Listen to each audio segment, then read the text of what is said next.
Salut tout le monde, bienvenue pour cette nouvelle vidéo. Cette semaine, je vous retrouve pour un book haul qui récapitule mes acquisitions depuis le mois de juillet, le mois d'août et ce début du mois de septembre.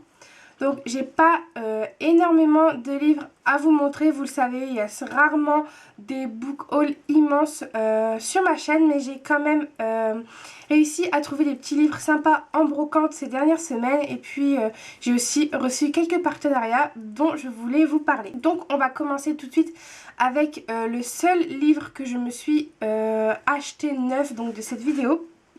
Et il s'agit de In the After, donc de Demetria Luneta aux éditions Lumen. Alors celui-ci, ça fait un an je crois qu'il est sorti à peu près parce qu'en octobre dernier, donc il me faisait déjà de l'œil et tout le monde le lisait pour à l'October, enfin je le voyais partout. Et moi je ne l'avais pas et du coup voilà cette année j'ai craqué, il fera partie de ma palle de l'October c'est sûr. Donc je suis vraiment ravie de l'avoir, c'était mon petit caprice, mon petit craquage du mois de juillet. Et je suis très contente de l'avoir, j'espère qu'il va me plaire. De toute façon, vous le reverrez très bientôt sur la chaîne. Ensuite, je vais vous montrer les 5 petits livres que j'ai réussi à trouver ces dernières semaines en brocante. Donc tout d'abord les deux premiers que j'ai trouvés donc à la fête à carottes, je vous en parle tous les ans. Il y a Spirale de Tatiana Deronay. Je n'ai absolument jamais lu Tatiana Deronay, mais celui-là, quand j'ai lu le résumé, il m'a intriguée, il m'a un peu appelée et il est tout petit. Donc je pense que c'est une bonne entrée en matière avec l'auteur, moi qui ne l'ai jamais lu.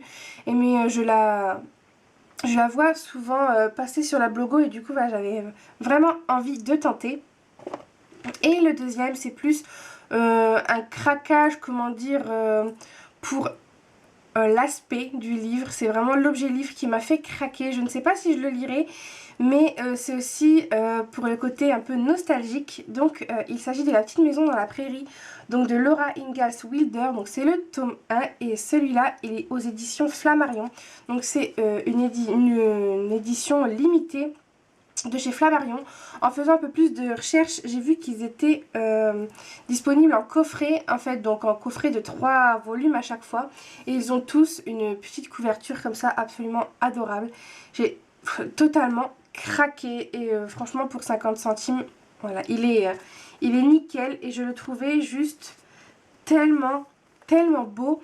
Du coup j'ai rajouté les autres sur ma wishlist rien que pour les avoir dans ma bibliothèque. Je les trouve vraiment juste voilà, l'objet livre est juste sublime. Je ne sais pas si je le lirai un jour, peut-être, il ne faut jamais dire jamais, mais voilà, j'ai vraiment craqué à la base pour son design, pour cette couverture. C'est vraiment l'objet qui m'a donné envie.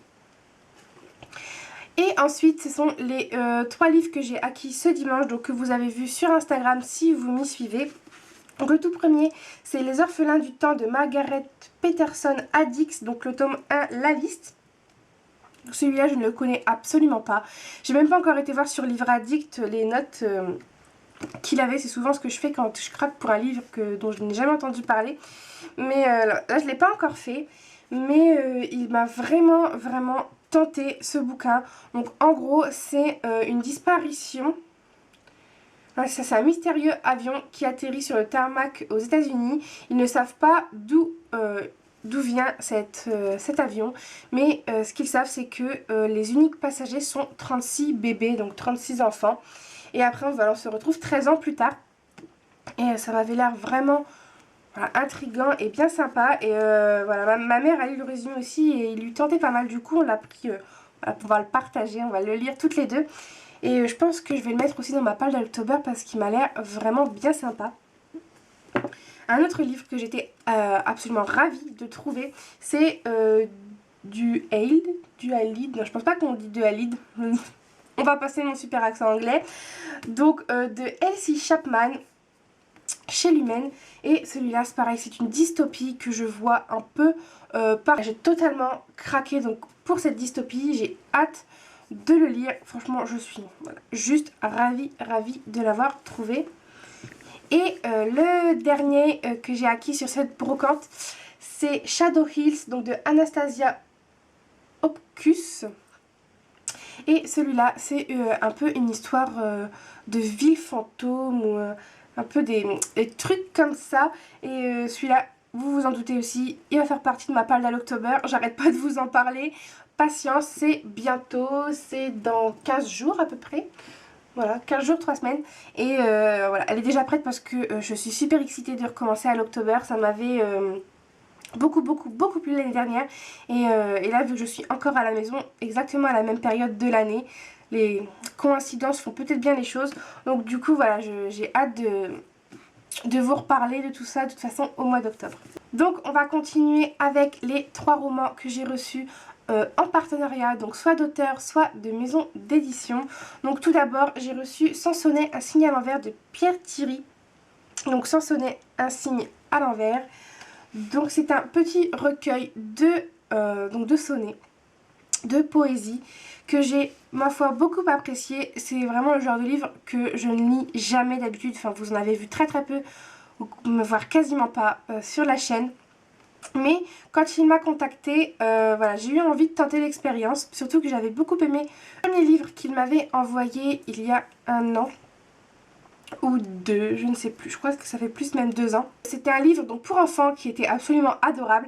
Et voilà, et là j'ai beaucoup aimé ce livre. Donc vous avez déjà la chronique disponible sur le blog. Et puis de toute façon je vous en reparle la semaine prochaine dans un point lecture. Le deuxième partenariat que j'ai reçu en ce mois de septembre, il s'agit de D'ombre et de lumière, le tome 1, La tueuse de l'ombre de Céline Musmot, donc aux éditions Nymphalis. Je remercie les éditions Nymphalis pour l'envoi de ce roman et pour m'avoir contacté.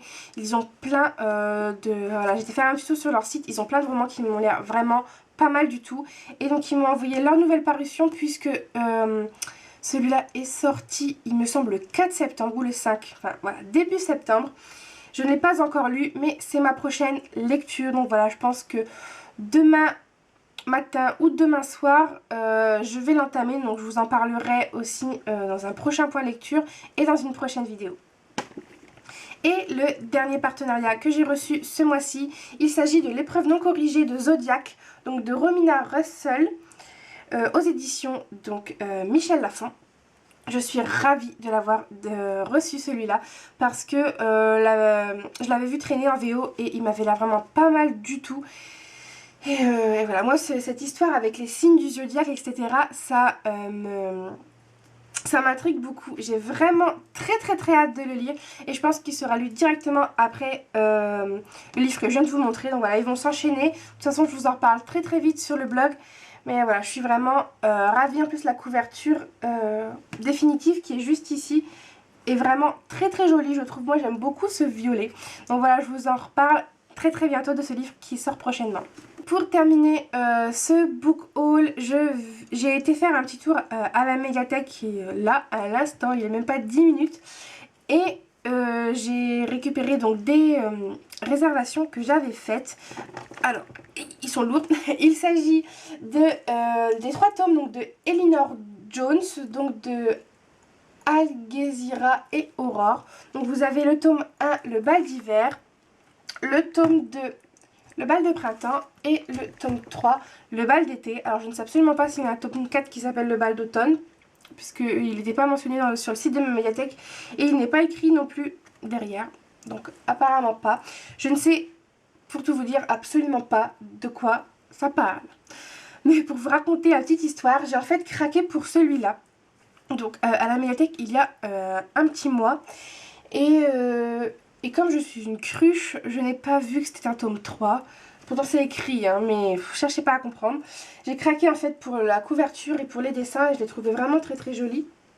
Et du coup voilà, je l'ai embarqué sans savoir absolument de quoi ça parle. Et c'est voilà, en rentrant, en voulant le lire, que j'ai vu que c'était un tome 3. Du coup j'ai attendu que les 2 autres tomes arrivent donc dans ma médiathèque pour pouvoir les lire à la suite quand même. Donc voilà, mais les designs sont très jolis. Je ne sais absolument pas de quoi ça parle, mais je vous en reparle très bientôt. Je vous ferai une chronique groupé, donc une chronique globale pour ces 3 tomes sur le blog. Voilà tout le monde, cette petite vidéo est terminée. Comme vous le voyez, il n'y avait pas full de livres, mais c'est bien assez pour ma palle absolument énorme.